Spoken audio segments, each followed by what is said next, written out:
What up, you guys? Jaeger Wrenching here. Today we're talking about doing the rubber bump stops that your tailgate sets against when it is closed. When you close your tailgate, they keep a little bit of tension on the latch so it doesn't vibrate, make noise. Also doesn't wear your latch out, or you know what I mean? Basically just kind of be an annoyance. It also gives it that nice feel when you go to close it, you kind of like bump against them. I'm gonna show you what happened on my truck. I'm sure there's a bunch of you out there that are gonna have this same exact problem. And so we're gonna show you how I'm fixing it today. Tools required to do it are a drill, step bit, 2 washers, 2 bolts. Now you can do whatever color you want and whatever type of washer you want, but I use some nylon instead of metal. These guys are metal. They will work just fine. I went with a black bolt and a black nylon washer just for ease of color matching and kind of hiding it. You need your 2 nutserts that will match your bolt threads. That's the most important part of this whole thing. Obviously a rivet gun, or not a rivet gun, but a nutsert gun. Basically the same thing as like a rivet gun. You'll also need a pick to get your original pin out, and a Allen if you're gonna use an Allen style to drive your bolt head in. I highly recommend doing an Allen style just because they look clean. They're kind of protected in there, and they definitely just fit better overall through a tight spot like that, because you have your rubber opening and obviously you have a washer. You wouldn't have a lot of room between the bolt head and the rubber to get a socket in there if you use a different style, which is why I recommend using that.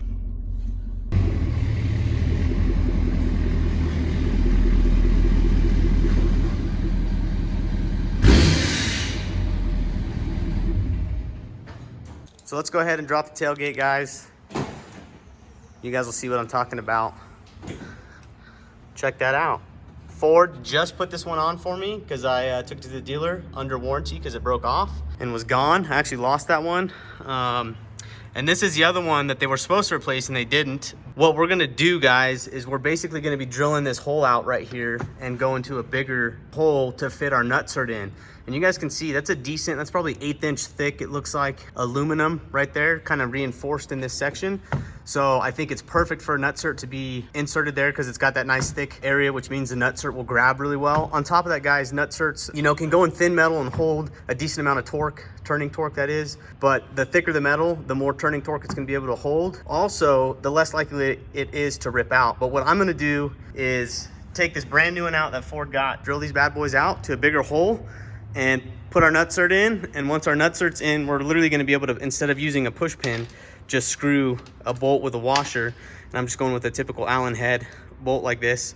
So it'll go through this piece like so, and it'll just thread right on and be like that instead of having a plastic push pin holding it in. So let's go ahead and get on doing that. Now, guys, I want to show you, they typically tell you to use a certain size drill bit.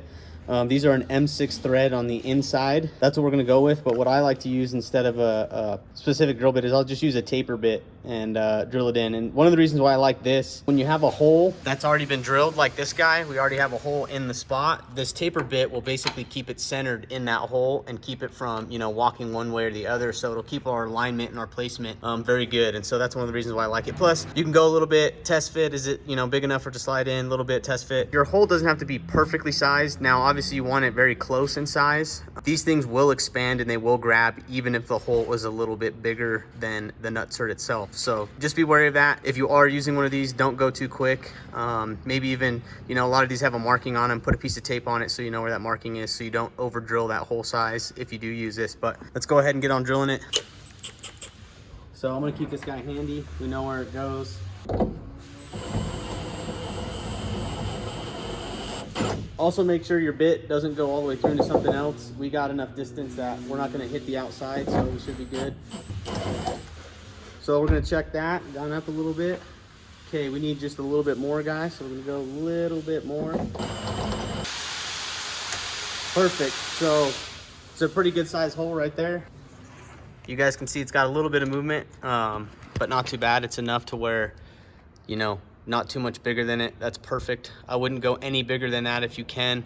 And so let's go ahead and get our tool set up. And this is gonna work out, I think, pretty well, guys. Pretty excited. Guys, so I went ahead and got it set up. Got our bit set up. It's gonna go right in there like that. You can see it's got the nutsert. The camera's going in and out of focus a little bit, but it's got the nutsert on it. And we'll try it, make sure it's nice and tight on the handle. It's already getting load on it, so that way we get a good pull. And on a tight hole, it won't take too much and we'll get it done. We're just gonna shoot for the moon.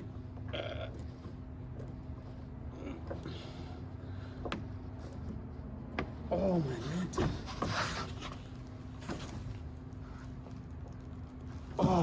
There you guys go. That's basically what it looks like after it's been compressed in there, nice and tight. You know what I mean? No movement now, you can see it. Our thread should be nice and centered. This one should be good to go. And I'm gonna go ahead and try and thread it on, make sure it works. Oh, and one thing I wanna mention, guys, that I forgot is, you can see the threads are a little bit recessed in that hole. So you wanna make sure you have a screw that's gonna be able to make up that difference there and be long enough to grab the threads. That way you have a nice, you're engaging all the threads in this piece and you're not just engaging like the first 2 or 3 of them. So the bolt that I originally had set up like this, I think is a little bit short looking at it. So I'm gonna find a little bit longer bolts so that way we can make up that difference. All right, guys, turns out the bolt that I had is actually a button head style bolt, and I'll show you guys the length. So that's how far it sticks out, which we're probably gonna get about maybe, I would say, 1 centimeter or 2 longer. That's okay with me. I'd rather have it be a little long than too short so we're getting full engagement. I am actually using a plastic, little like nylon plastic washer in there. I just did that because I figured it's black. It blends better than, you know, going with a typical metal or bolt and washer. So yeah, so that's why I did it. It's plenty strong, and being that this is rubber and that's plastic, I think they'll kind of flex well together. We're gonna go ahead and screw this guy in here.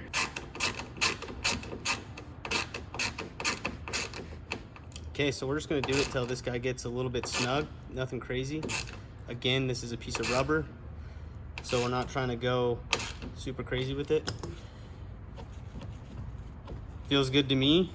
And the beauty of that is, kind of with the smaller bolt head and that being a nylon washer, if I do bump it really hard, my breaking point will be that washer, which is easily replaceable compared to ripping the threads out of the Nutsert, potentially. Odds of you grabbing this thing hard enough to do that are very, very slim in my opinion.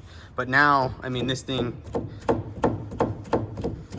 you know, that thing could take a beating versus this one's brand new. I don't even know how hard it would be to bump this guy out, but you know, seems like it's holding in there pretty well.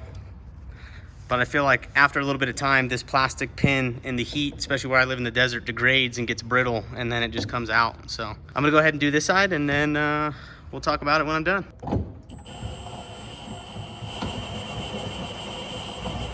Should have went right there. Boom, it's good.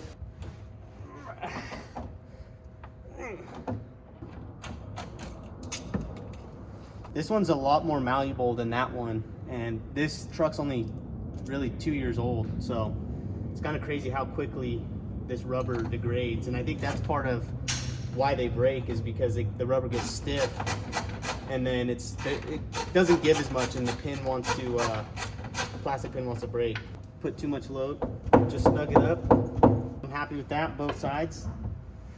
Way more confident in this than I am in this. I actually already broke both of these, right? That side over there was already out, and this side they just literally just replaced, so that piece is brand new. So that's it for this video, guys. I hope you enjoyed it. I hope it's gonna help some of you guys out if you have these things broken. Save your rubber pieces, because you can fix them and do exactly what I did if you maintain holding your rubber pieces, because you know the plastic pin broke. So that's what I recommend. I don't recommend going to the, you know, even Ford or the parts store doing that to put another push pin in there, because it's gonna happen again. And what's gonna happen to you is what happened to me on my driver's side, and I actually lost my rubber piece just because you're out camping, throwing, you know, blankets, cooler, something in and out, you bump it, it falls off or goes somewhere, you don't even know what happened to it. So that's another reason why I recommend just doing this now, is because it's not gonna break and you guys won't have any problems with it. So anyways, thank you guys for watching. Keep wrenching on your own cars, keep kicking butt, and I'll see you guys in the next video. Get the heck out of here.